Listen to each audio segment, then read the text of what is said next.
Keith's mom, please come quick. Rushing over at the homeroom teacher's words, I saw my son, Keith, lying on the ground. He had collided with a friend and fallen off the playground equipment, unconscious.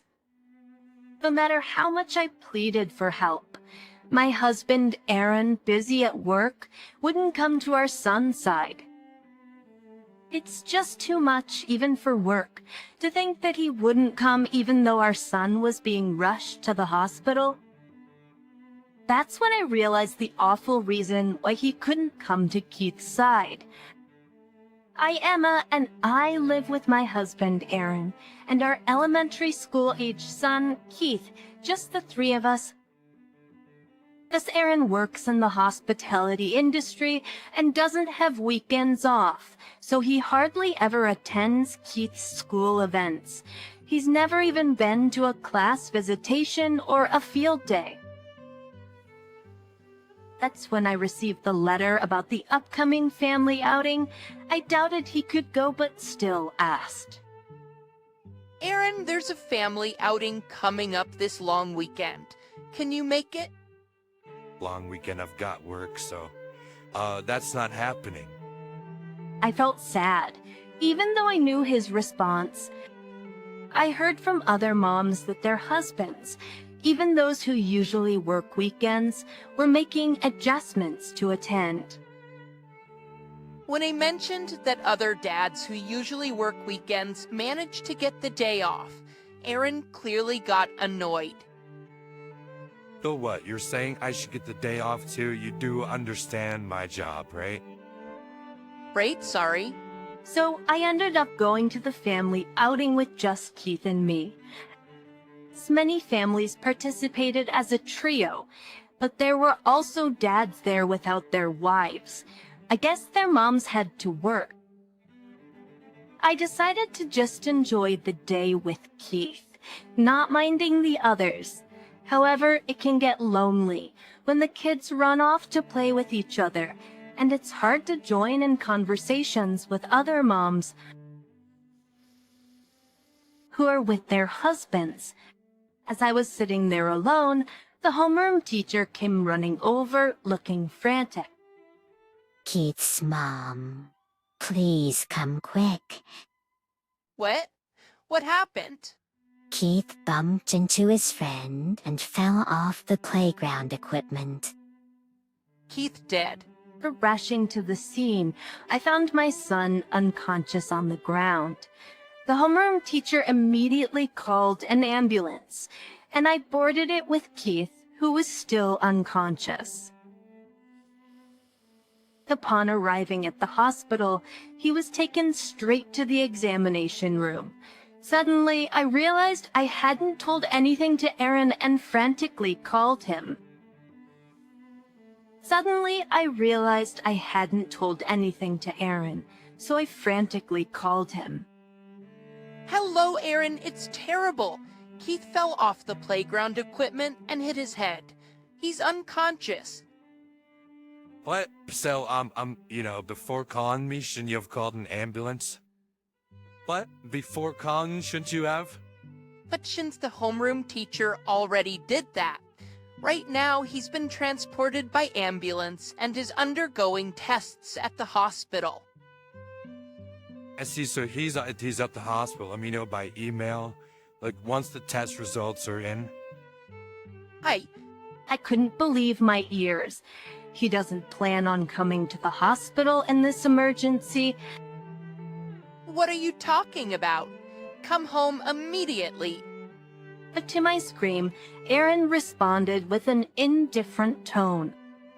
Hey, Ira told you, I can't take time off during this long weekend, right? And But this is an emergency. I'm sorry, I can't. He's in the hospital, right? There's nothing I can do by going there. Just wait for the results and then contact me.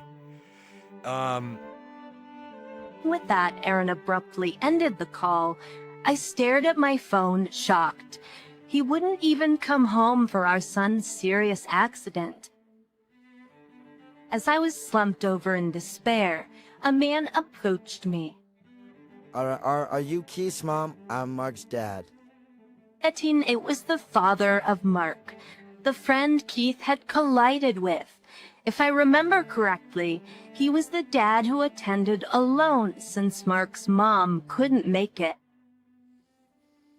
I am terribly sorry for what happened. I hurriedly shook my head. I heard from the homeroom teacher that Keith and Mark collided head-on while running.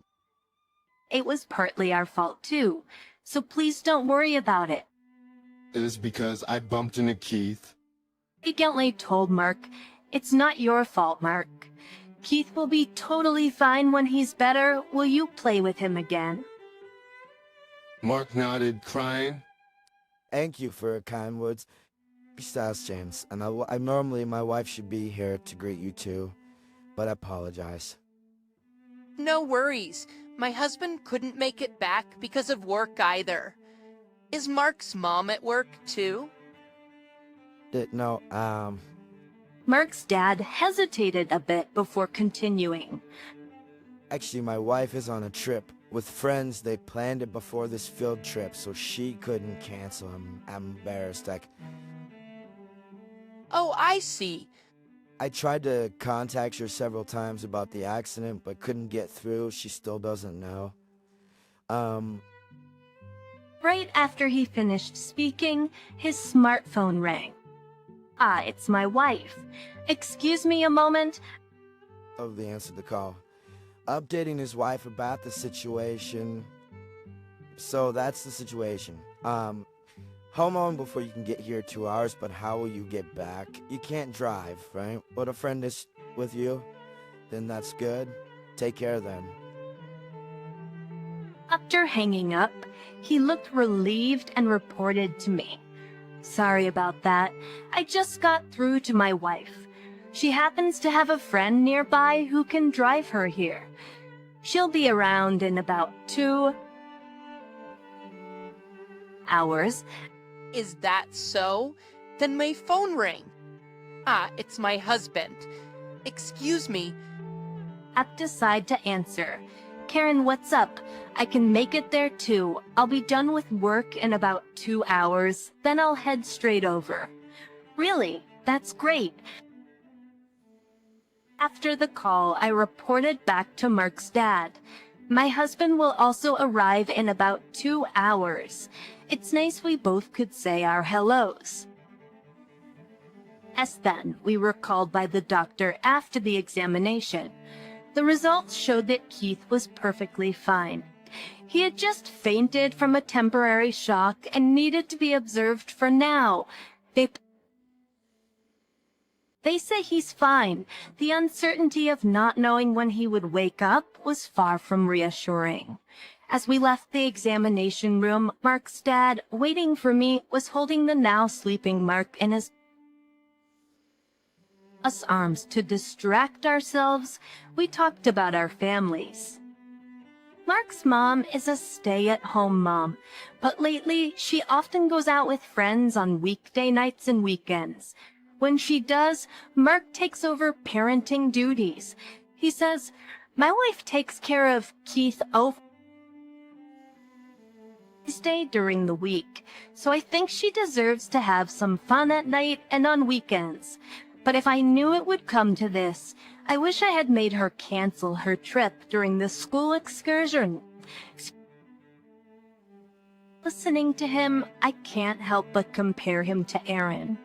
My husband, even on his days off during the week, always wants to take a break alone, going out even on work weekends. Compared to him, Mark's a tab that actively participates in child care. I found myself confiding my husband's gripes to him. Talking with him, I suddenly noticed a strange coincidence. Mark's mom's and Aaron's behaviors exactly match. Today she couldn't attend events. The weekday nights she went out. All the same.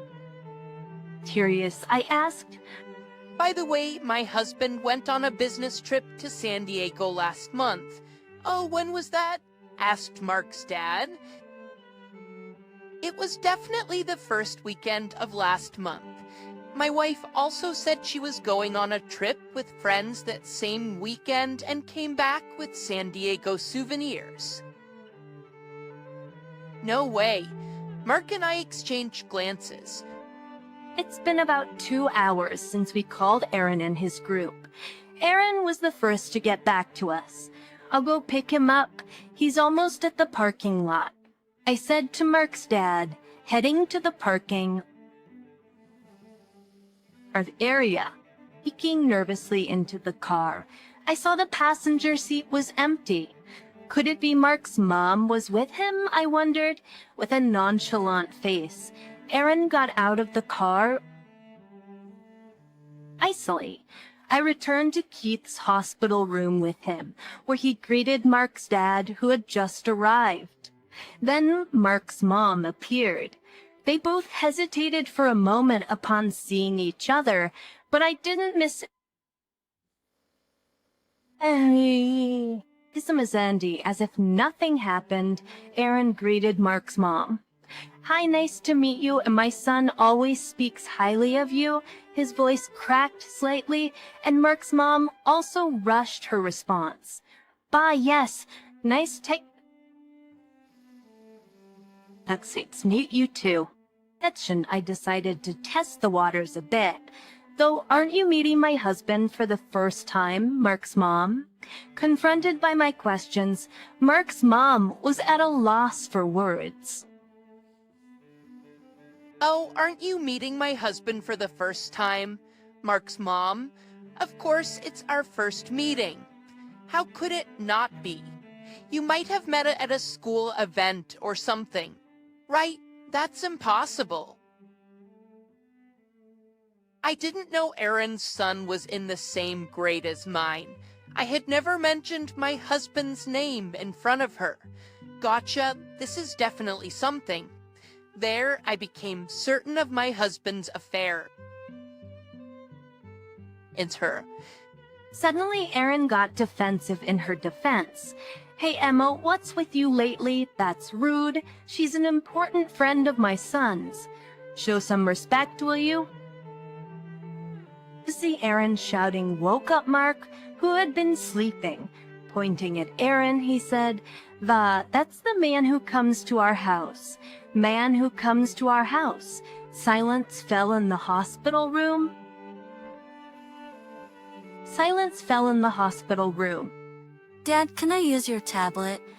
Receiving the tablet from his father, Mark, skilled in its use, showed a certain image, saying, Look, the image displayed a toy train set that Mark had built in his bedroom. Toy trains are toys based on trains released by toy companies. What's this? Just the one Mark always plays with? Is his mother, puzzled, was shown by Mark the person in the background of the toy train. She said, See this man, right? I remember because I often look at this photo. On closer inspection, the living room beyond the children's bedroom revealed Aaron chatting amiably with Mark's mom. Said there's no escaping it now. I muttered, glaring at them. Mark's dad, too, trembled with anger.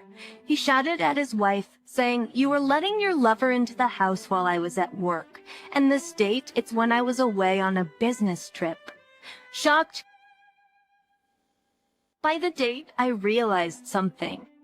This date, Aaron, you didn't come home that day either. Right? Don't tell me you stayed at Mark's house. Well, she said it was okay, just happened. Asked Aaron quickly admitted to the affair, trying to shift the blame onto Mark's mom. She, in panic, retorted, What? Blaming me? You're the one who said staying out was a waste of money. The ugly argument between the two was quelled by Mark's dad. Enough is enough. Having your affair stay over in a house with kids, your disgrace as a mother, the worst. I utterly despise you. Obviously, Aaron shuddered at these words, seizing the chance to paint his affair as the villain. He said, "She really is unfit to be a mother. At least I've never met her in front of Keith. I do care about my kids." I felt a boiling anger towards my husband.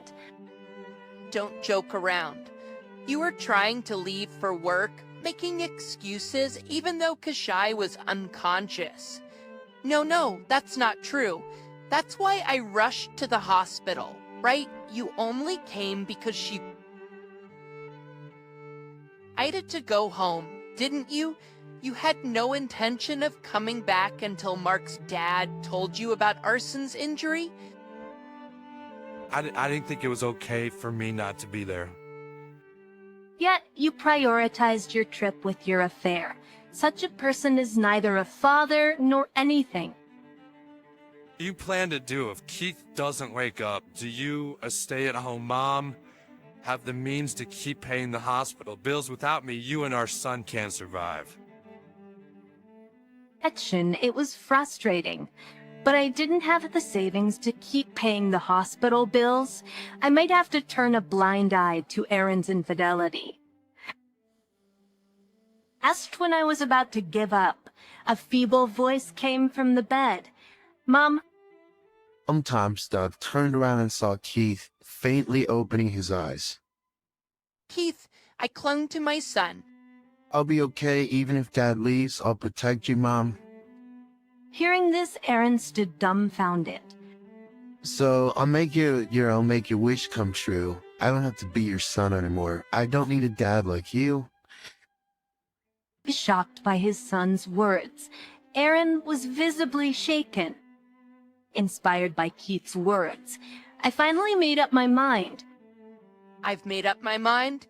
Please divorce me. I'll assist you with your decision, Emma. There's more evidence than just this photo of the toy trains. I'll assist you with your decision, Emma. Emma, Eve the alimony and child support claims to me. I plan to make a solid claim against my wife, too, so it's killing two birds with one stone. Wait, haven't agreed to a divorce yet. I'm not leaving you. You don't have a choice after cheating. A mother who cheats in front of her kids doesn't deserve custody, like... Fine, you don't have a choice after cheating. A mother who cheats in front of her kids, doesn't deserve custody, right? And if you still oppose, we'll go to court, right? You know, I have a high win rate in trials, right?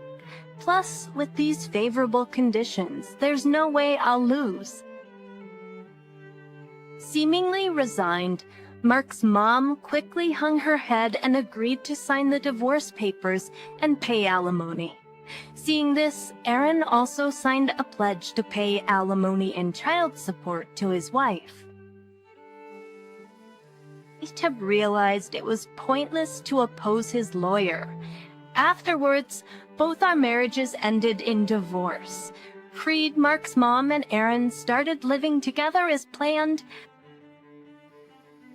However, their cohabitation turned out differently than expected. Once they started living together, they each began suspecting the other of cheating, leading to a strained relationship. Tired of this, Aaron ended up actually cheating with another married person. Typical of his carelessness, Aaron's infidelity was quickly discovered by the spouse, and he was soon facing another alimony claim. His mom also cheated with another man, who just used her for money and then callously dumped her. With her savings spent and Aaron drowning in debt from alimony payments, they blame each other, but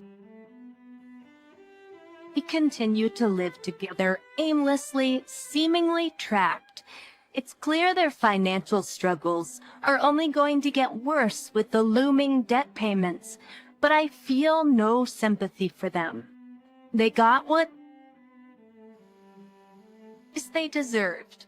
Meanwhile, thanks to Mark's dad, I received more than enough alimony and child support and continue to live a peaceful life with Keith. Keith has had no trouble returning to normal life. He still plays happily with Mark, just like before. Now Mark's dad has become a great confidant, more than just a friend to talk to. All I wish for now is to continue this happy life with Keith.